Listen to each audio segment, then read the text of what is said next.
अहिले चाहिँ यहाँ साथीहरूलाई देखाइरहेको छु। अहिले यो सिबीगञ्जतिरबाट आउने, सिबीगञ्ज बजारबाट आउने बाटो हो। यो सिबीगञ्ज बजारबाट आउने बाटोमा एउटा पुल बनिसकेको छ, करिब करिब अन्तिम चरणमा छ। यो देखिरहनु भएको यो माई खोला हो। माईमा तपाईँको सिबीगञ्जदेखि मदरगाछ जाने बाटो पुल निर्माण सम्पन्न लगभग भइसकेको छ। अब गाडीहरूलाई आवत जावत दिनको लागि चाहिँ यहाँनिर चाहिँ अब केही प्राविधिक कुराहरू चाहिँ मिलाउन बाँकी होला, नभए पुल कम्प्लिट रूपले कम्प्लिट भइसकेको छ। यहाँहरूले देख्न सक्नुहुन्छ। अर्को हुलाकी राजमार्ग अन्तर्गतको चाहिँ माईको पुल भनेको यहाँबाट करिब 12 किलोमिटर दक्षिणमा पर्दो रहेछ। यहाँले देख्न सक्नुहुन्छ। यतापट्टि तल्लो भेगमा हो, तर यहाँ चाहिँ पुल चाहिँ देखिँदो रहेछ 12 किलोमिटर उँधो।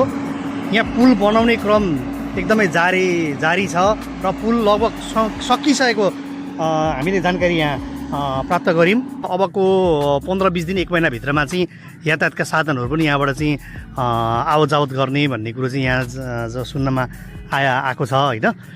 यहाँबाट चाहिँ सिबीगञ्ज बजारबाट चाहिँ मदरगाछी भन्ने तपाईँको एउटा ठाउँ रहेछ, त्यो ठाउँ सम्म पुग्दो रहेछ। अनि अब यहाँ विराटनगरबाट भद्रपुर जाने यात्रुहरूले चाहिँ सवारी साधन जो लिएर आउनुहुन्छ उहाँहरूले चाहिँ त्यो माईको पुल हुलाकी राजमार्गमा बनेन भने यो सिबीगञ्जबाट आएर यता मदरगाछ हुँदै त्यहाँबाट झापा बजार निक्लेर उतापट्टि भद्रपुर जान सकिने रहेछ।